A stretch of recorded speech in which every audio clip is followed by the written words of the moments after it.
Hi doctors, I hope you're doing good, but in case you're not, this video is for you. I know medical school and being a doctor can be exhilarating, but it can be just as demanding. Statistics show that about 40% of students face major mental health crises like depression, chronic anxiety, chronic exhaustion, and burnout. Constant stress like this can lead to guilt about taking breaks, about socializing, about any minor lapses in your preparation. If you're facing issues like this video might help. What we're going to do today is learn 3 practical techniques that will help you calm down and relax during 3 different stages of crisis. The first technique is based in cognitive restructuring and will help you nip the problem in the bud before it can accumulate into anxiety, physical exhaustion, or any sort of burnout. Because you see, the problem doesn't start with anxiety or panic attacks. It starts with a thought that might almost be automatic, but that leads to more and bigger thoughts. It starts with your first appraisal of the situation.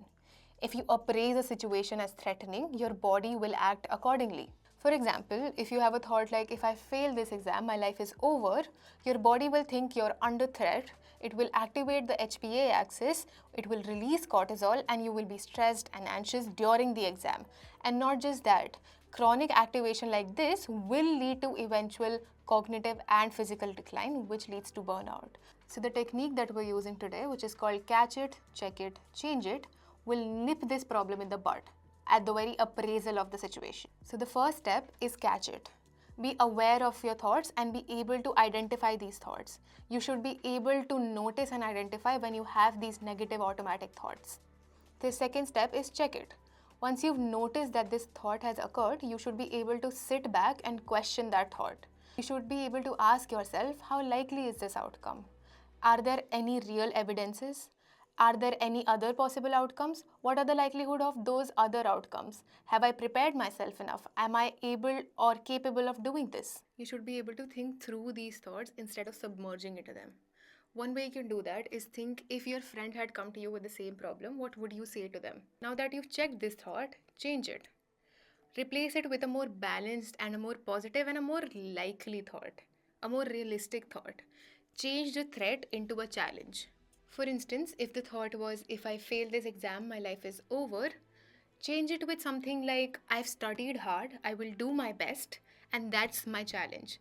But even if I fail, it's not the end of the world. Make it a habit to use this catch, check, and change sequence to replace these automatic negative stress-inducing thoughts with more positive ones, more balanced ones that also come to you automatically as the negative ones that help you frame the situation as a challenge and not a threat. The next technique is called Jacobson's progressive muscle relaxation, or JPMR. See, thinking rationally is definitely helpful, but sometimes your body is ahead of your mind. Sometimes the stress and anxiety that has accumulated over time has resulted in tensions in your body. In that case, progressively relaxing your muscles, which we will learn to do in this technique, can help you relieve some of that tension. And this physical relaxation will also relieve some mental stress and anxiety. Before you start, you find a comfortable spot to sit with no harsh lighting, no harsh noises, no stress, no overstimulation. You just sit and you relax. Once you're sat and relaxed, keep your mind as blank as you can and focus on your muscles as you move through them. What you will do is one by one, tense each muscle group and then relax them. You will tense them for 5 seconds and then relax them for 10 seconds. You start with your hands. You clench your fist for 5 seconds and then you relax them for 10. Then you move to your arms. You bend them and flex your biceps for 5 seconds and then relax them for 10. Same goes for the arms. When you stretch them out, you stretch them for 5 seconds and then you relax them for 10 seconds. Next, you move to your facial muscles. You tense your eyebrows for 5 seconds, then relax them for 10. Same for your jaw. You clench your jaw, you tense them and then relax them. And then you move to your mouth. You touch your tongue to the ceiling of your mouth, tense them for 5 seconds and relax them for 10. The next muscle group is your neck and shoulders. You put your head as far back as you can for 5 seconds and then you bring it to your original position and relax it for 10. Then you put it as far ahead as you can, trying to touch your chin to your chest for 5 seconds and then you relax for 10. Next, you tighten your shoulders up like this, you shrink them and you tense them for 5 seconds, and then you relax them for 10. And then you move to the chest, you breathe in, you hold the breath in for 5 seconds, and then you relax and exhale for 10.